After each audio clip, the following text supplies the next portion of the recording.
Welcome to Schmidt List, where we inspire and educate emerging leaders by bringing you conversations with the best experts and thought contributors in technology and design. Thank you for joining us today. Now let's listen in as your host, President at Foundry Kurt Schmidt, speaks with this episode's inspiring leaders.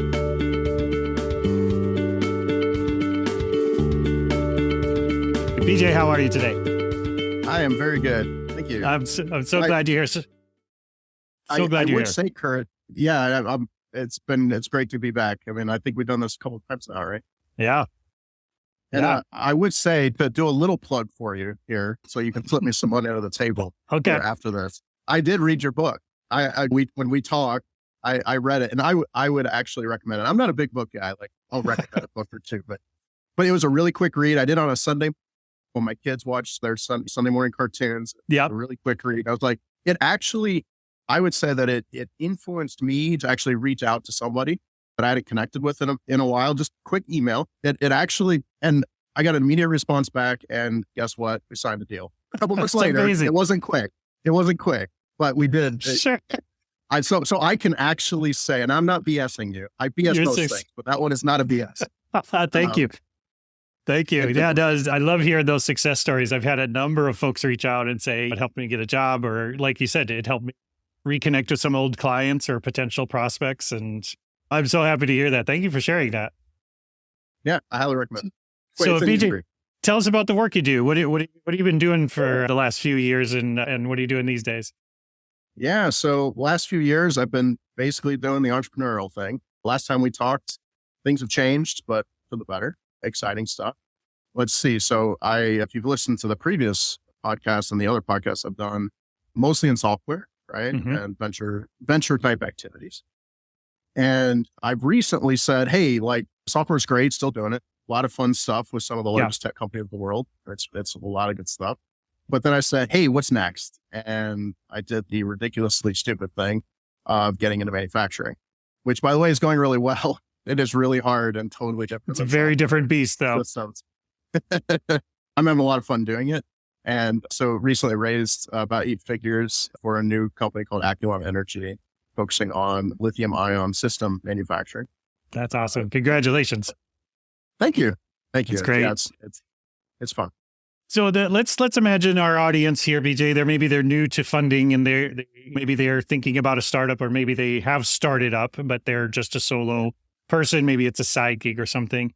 And obviously they're looking at their bank account going, I'm not getting it very far with what I've got here.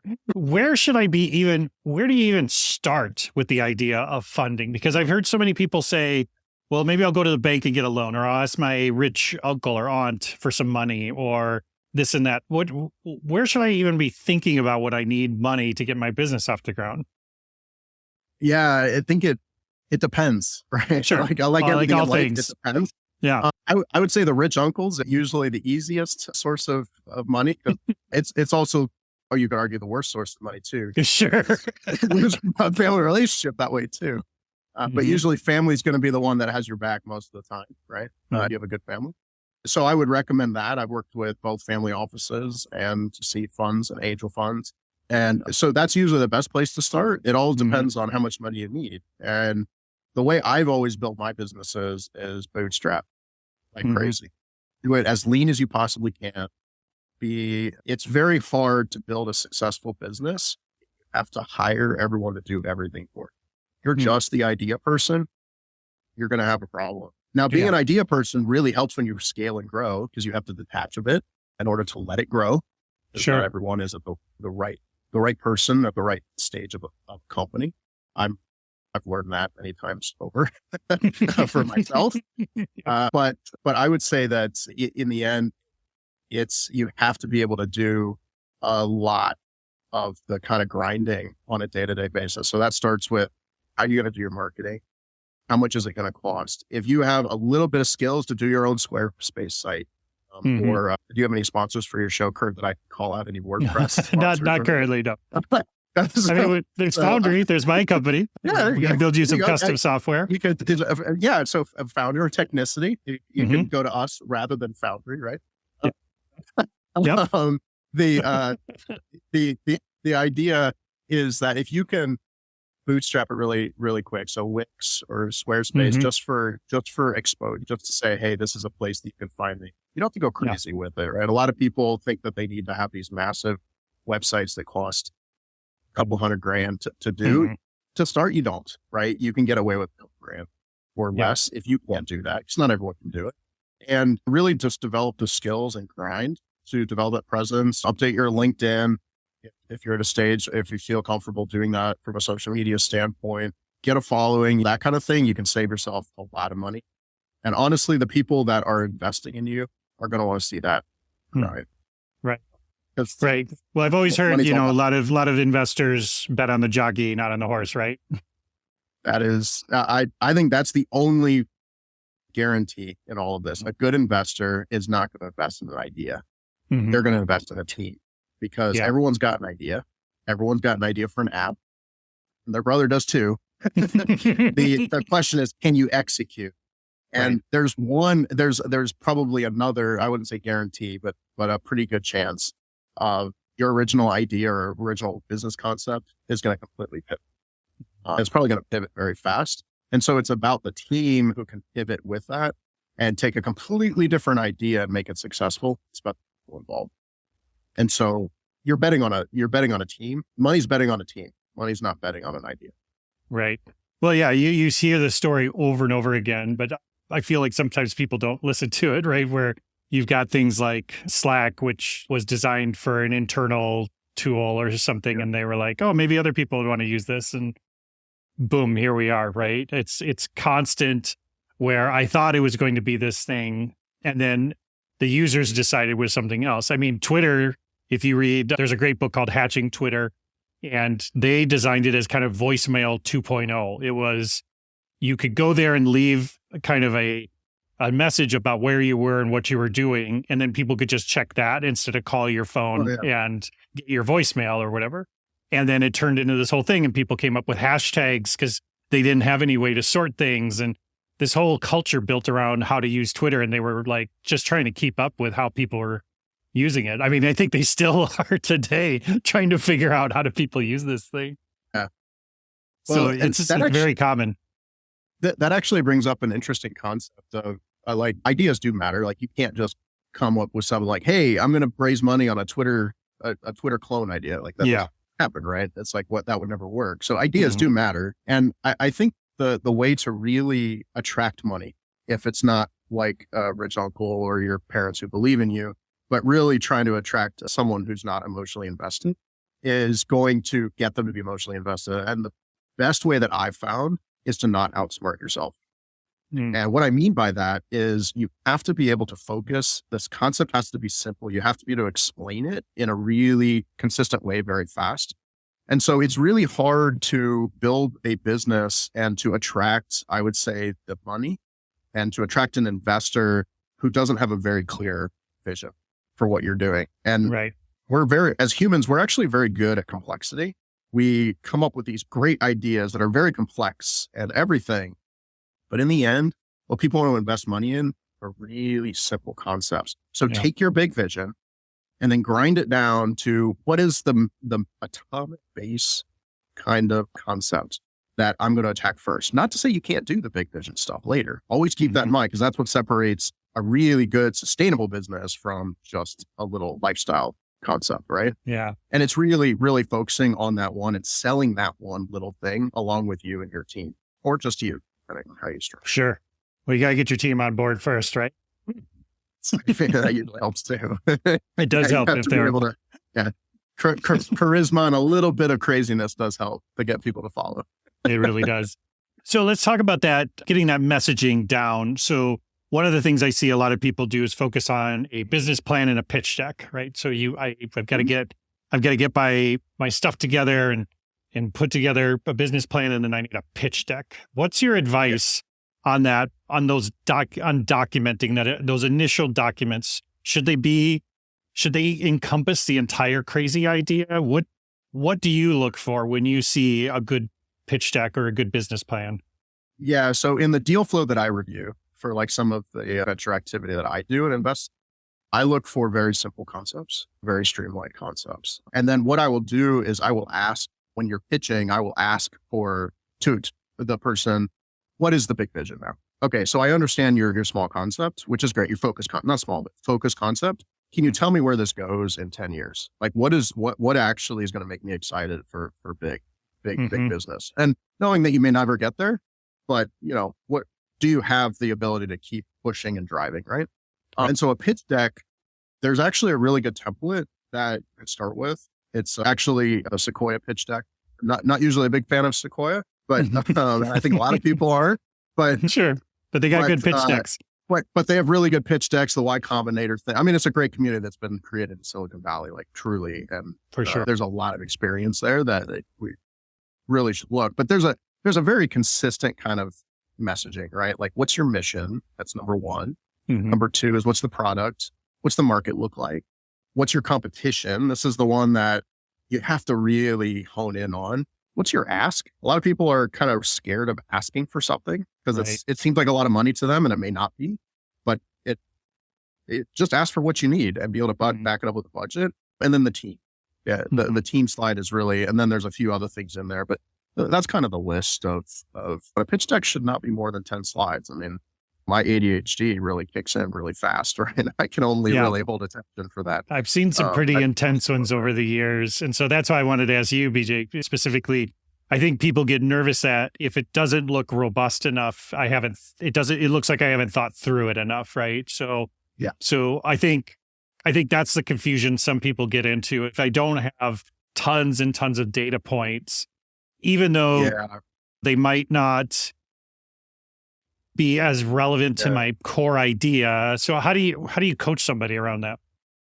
So what I usually say to do for my young entrepreneurs is don't try to make the pitch deck speak for itself.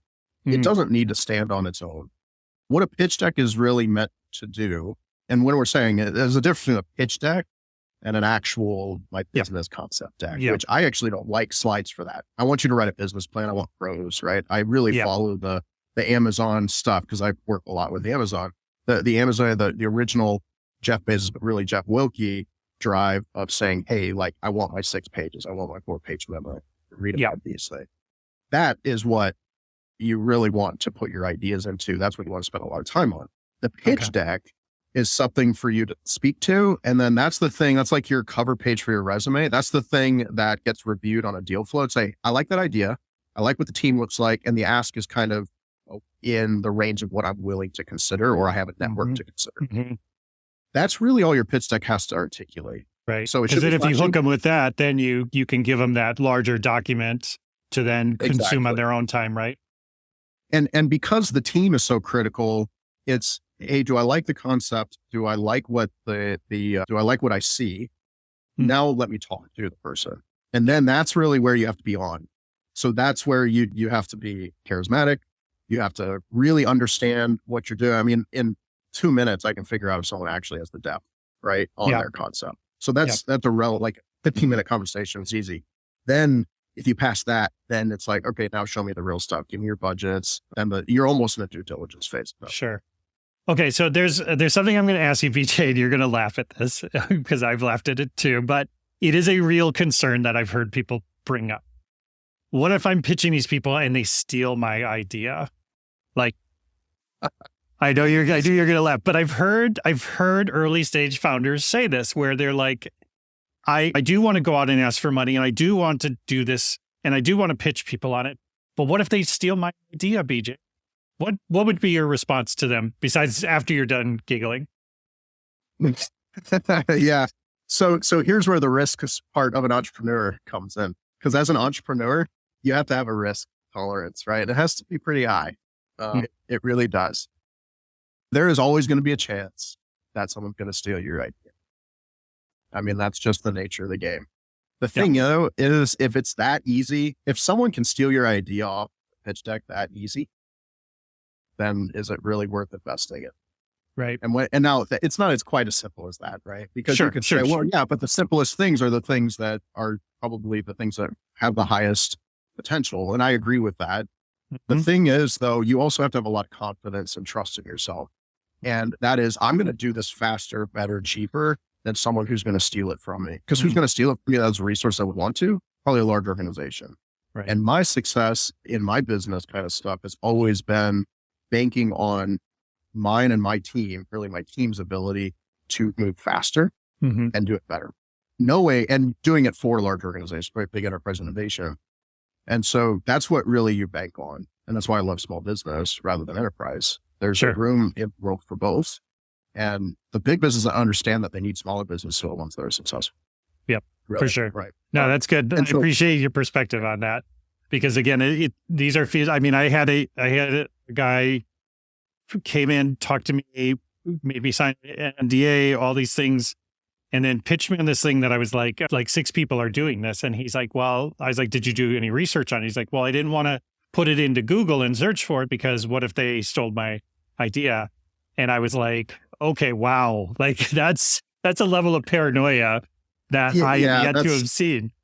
So I don't feel your risk tolerance. Yeah. You're not setting yourself up good for your risk tolerance. Yeah, exactly. Maybe startup life isn't for you. Yeah, exactly. Because that kind of was my feedback to these folks was when they're that hyped up, I'm like, maybe this sort of world isn't a good fit for what you want to do. Maybe if you have that competitive of a drive, maybe you should take an idea somebody else is doing and just do it better than they are doing it or something, because you're probably be better at that.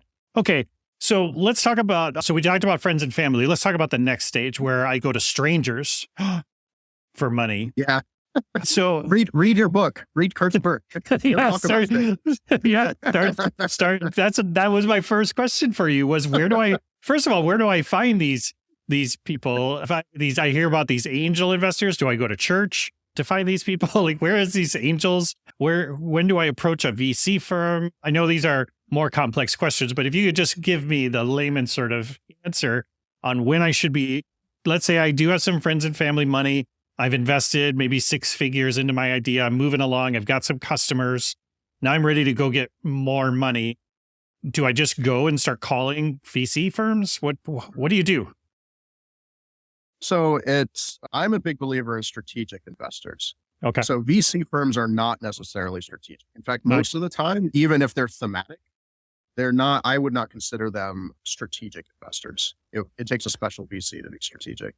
That's just money, right? And they're going to be breathing down your neck and all that kind of good stuff. Not to say that VC is not a good option for money. There are many ideas that need just VC, plain old VC, particularly the far-reaching kind of big visions. When I say strategic investors, if we're talking about the stage where you already have some customers, you probably have also developed a network. And if you haven't developed a network, then you've probably done your business wrong, right? Right. So good point. The idea is that could one of your customers become an investor? And you have to then go to the next stage to say, can I start talking to my customers about what my next stage is? Because I will guarantee if your customer likes what you're doing, they want you to succeed. And if they're bigger than you, they will probably be vested in your success and they want to actually participate in your success. And I'll tell you, especially in like manufacturing or just production, like widget production, in our case, like batteries, right? Battery systems for Aculon Energy. The idea is that like our primary investor was actually a customer before we did the investment. And so they were a customer first, and then they became an investor. And that's actually Terex. That's Genie. If you see the aerial man lift platforms, booms and scissor lifts on the side of the road or in construction sites, the blue Genie. And so Terex basically said, hey, we need to electrify our fleets. We want to do this in a consistent way. We see the team that we like. And so while we would never necessarily produce batteries as our core business, we want to participate in our vendor's success. And so we basically just flat out asked them, would you be willing to put some money in? And they were like, up to my surprise, they were like, these clowns? Sure, let's do it. And here we are about a year later. But it's that's kind of an example of a strategic sort of. It makes sense, of way. Now, you can't always have that, right? Like if your customers are people like just consumers, grandma is not going to necessarily give you your 2 million or 5 million, 30 million, right? Whatever you're looking for and go. They're not going to pre-order 50,000 widgets. Yeah, that's exactly. So that's when you have to start saying, all right, how can I be more strategic with how to approach? And so then you're starting to talk VCs. And then at that point, it's all about saying, all right, I'm going to budget this much. I'm going to go out to wherever you need to be, right? There's actually a lot of investment activity happening in the Midwest, where we are, Kurt. Now, I'll consider myself Midwest. I'm in Ohio, so you would not consider me Midwest. But for you, Minnesota, there's actually a lot of Midwest. Yeah, right. Yeah, right. It depends on which side, right? Yeah, right. To the West Coast, we're just we're all flyover states. Right. It's all flyover. Right. Yeah, right. Yep. So, but the idea there is that there's vibrant communities, right? And so if you truly have nothing, what I would say is look around. Like even in Ohio, I think there are like 7 accelerator incubators. In fact, I'm sitting in one right now. I'm sitting at Rev1 Ventures, where Aculon has chosen, although we're moving out because we've completely outgrown very fast. But Rev1 Ventures, along with other tech incubators, are really good ways to network, and they themselves have funds that you can basically get access. You can get boot camps, one of the networking things. So that's one way to start building a venture network. You really just have no other way. It's costly, right? Mm-hmm. You do end up paying for that in many ways, whether that's dilution in your round, a customer acquisition, or missed opportunity because you basically got to a community that you can get out of then, all those things. But overall, I would say if you really have no other options, that's the place to go. And then their network, right? The people who run the funds, the people who are boot camping you, the mentors that they'll connect you with, they have networks and they'll connect you with the right. Got it. But it's all about who you know. That's what it comes down to. It really is. It is. And there, like you said, there's a lot of communities out there. You just got to find them, and they're having events. I go to so many VC sort of meet and greet things and stuff where it's very casual. You don't need to wear a suit and bring your pitch deck and be ready to go. It's just kind of meeting people and floating your ideas around and getting to know people. And we have startup week every year here. So those are great things to go to, all those events and meet and talk to people. So yeah, I totally agree. Getting involved in your network is huge. So let's talk about that. I want to touch on something you said, dilution.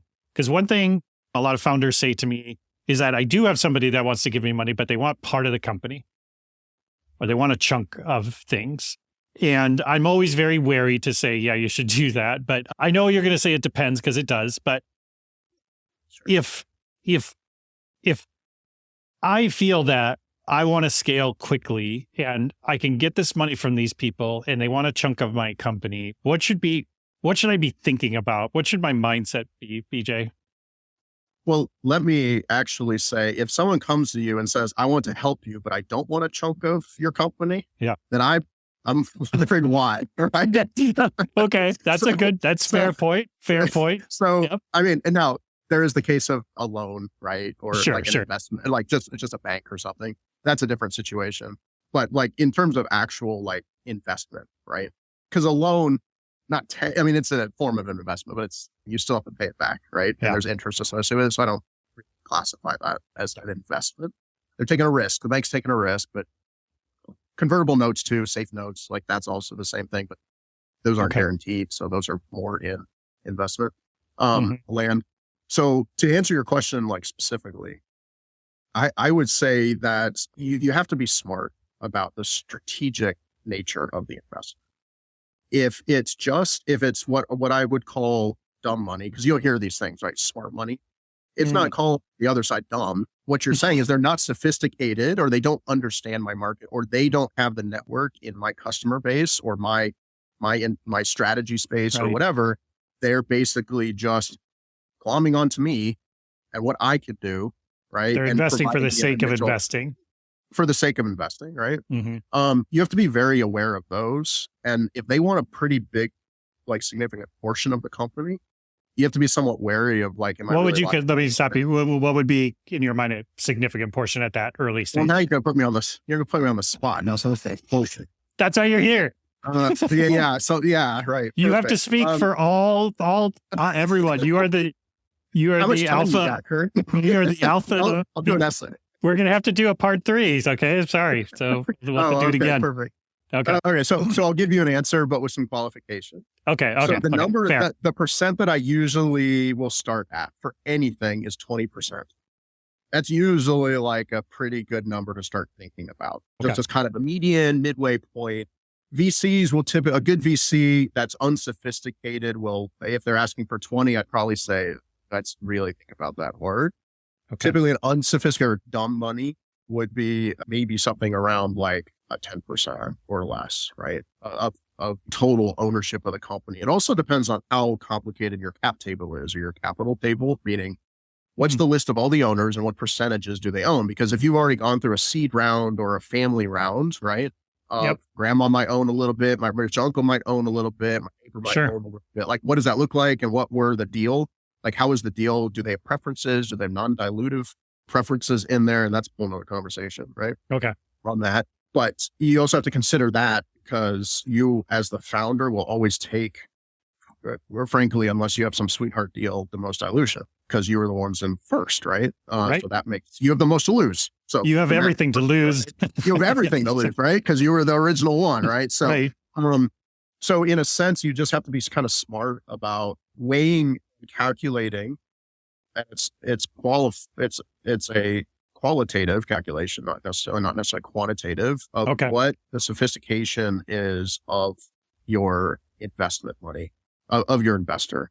So I would say like anything above 20%, you're thinking really hard about. And we're talking really early stage, right? Yeah. I mean, there are easy things like going into maybe Aculon's next round would be looking at totally different things because you're looking potentially at private equity, which is not venture capital.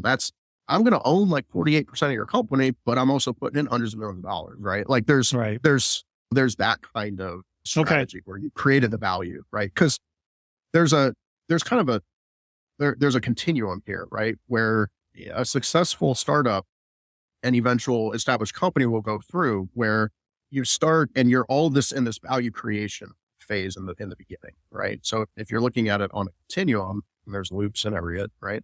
But if you're looking at a continuum, you've got value creation. And then you reach an inflection point where the value creation stops and then sustainability start kicking in. Sure. Not to say values, you stop ever creating values. No. If you stop creating value, you fail, right? But there's a sustainability component of the value chain that you really start focusing on, right? Because there is a point where you get too big to fail. Got it. Never, but there is a point, right? That you really start to, your math really changes in that. And so in that value creation phase where you're saying, hey, I'm creating value for me and my founders and my initial investors, you really have to be smart about what you give away. 20% is usually the number you start at least mentally when I'm thinking, when I'm just trying to start to do the math. That's fair. No, that's fair. I appreciate you. I know it's not an easy question to go because it depends. And I want to reiterate to everybody out there, it depends.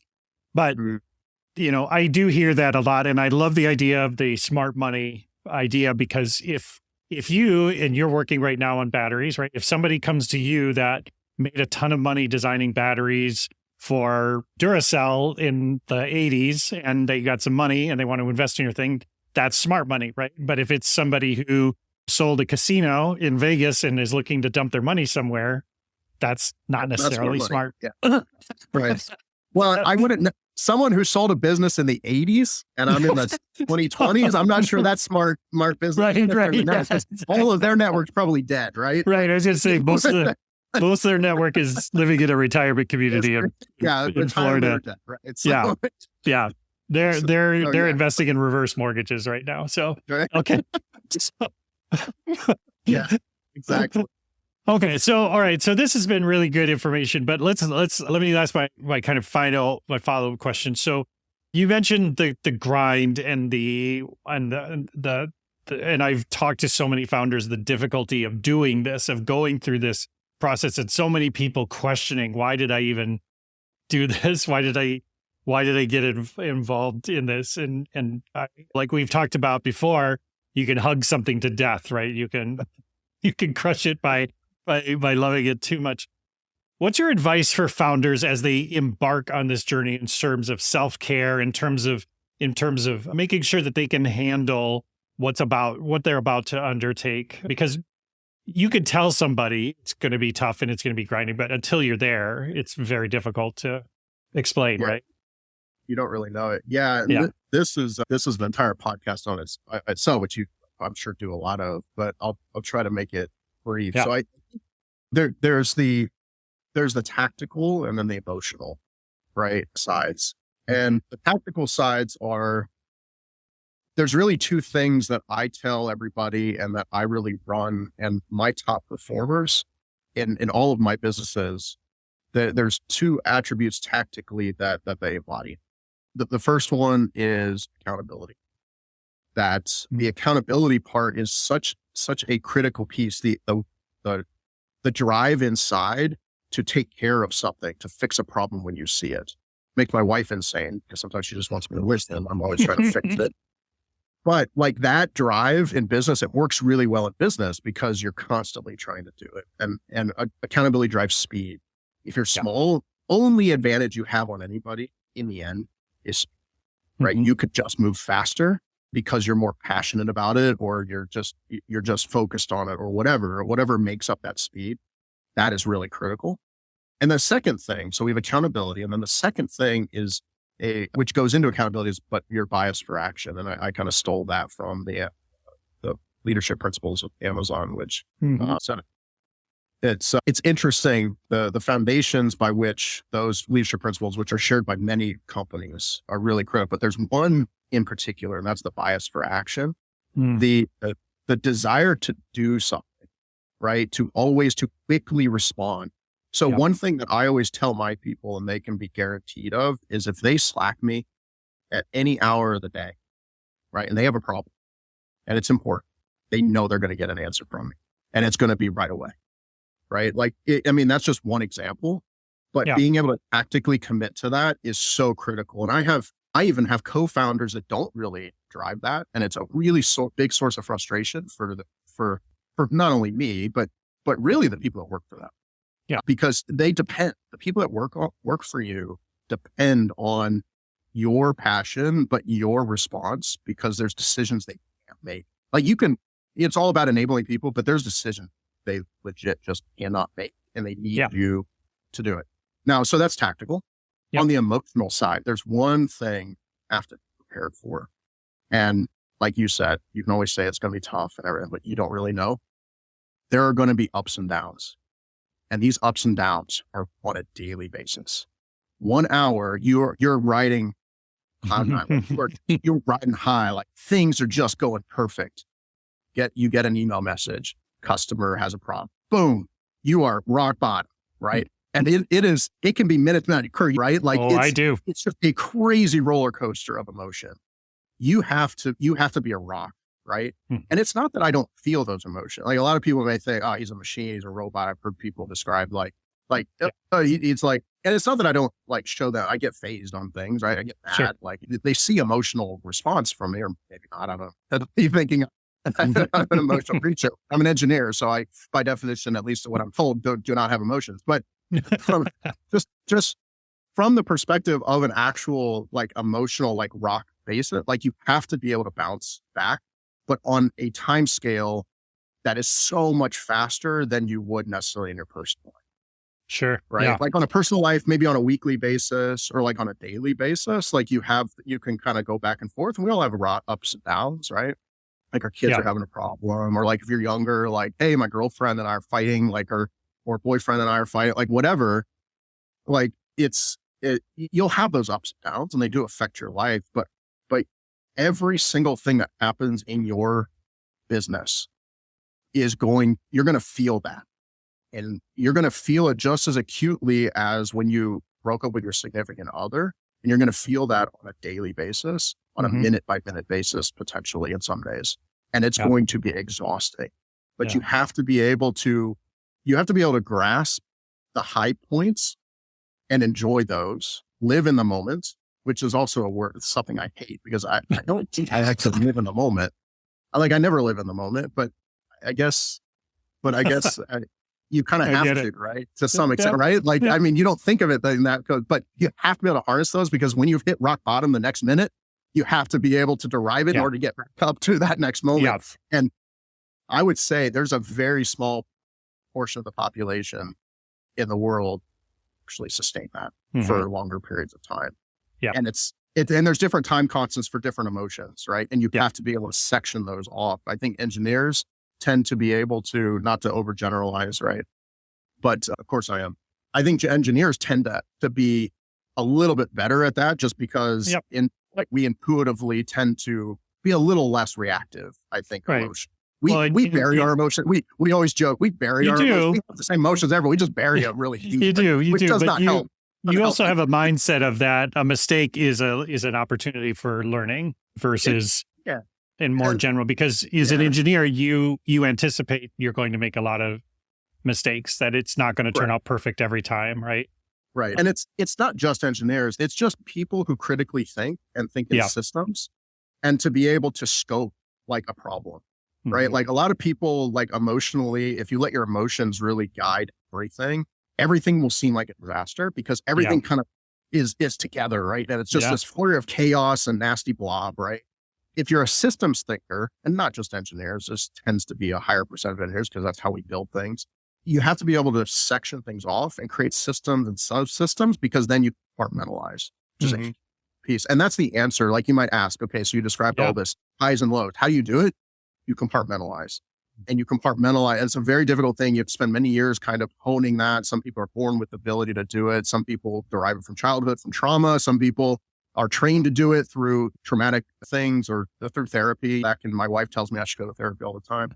This is therapy. She herself is a therapist. Yeah, this is the therapy. It's a very public therapy. Exactly. So, but honestly, like, don't be afraid of that. I think if you're not able to process those things, and most people can't, like, leverage other people to help you process. Like, I talk to my wife, like that's part of my therapy, right? She also happens to be, she has therapeutic training. Right. That helps. Yeah. That helps a lot to have a professional, right? Yep. But I mean, in the end, like, you have to rely on other people to do that, and you can't do it all, but you have to be able to compartmentalize. I love that. Emotional and tactical. Those two things, bias for action and accountability on the tactical side, and then to really be able to manage the compartmentalization required for managing emotions through the ups and downs. BJ, this is fantastic. We're gonna do a part 2 and 3 and 4 here soon, because there's so much more I want to dive into with you about your experiences. Speaking of your experiences, if I want to get in touch with you, if I want to learn more about the businesses you're doing, BJ, where should I go and find out more? I would love to find out more. So I just today, this could change tomorrow. I section my life into 3 kind of major things that I'm excited about. The first one being Aculon Energy, which is why I'm here today. The battery manufacturing, that's bj.yurkovich@aculonenergy.com. You can also find me on LinkedIn. You can send me a connection request. I will just ignore it because I don't do social media, but I will reach out to you. I promise. So make the connection request. It's not, I don't mean to offend you. If I don't connect with you, I'll find a way to communicate with you. The next thing is technicity.io, bj.yurkovich at technicity.io. And that's my enterprise innovation company, doing lots of cool stuff with some of the largest tech companies, doing enterprise innovation inside of these things. That's just amazing. I wish I could talk more about it. Maybe we can. Maybe we can have guests from some of these big companies. That's great.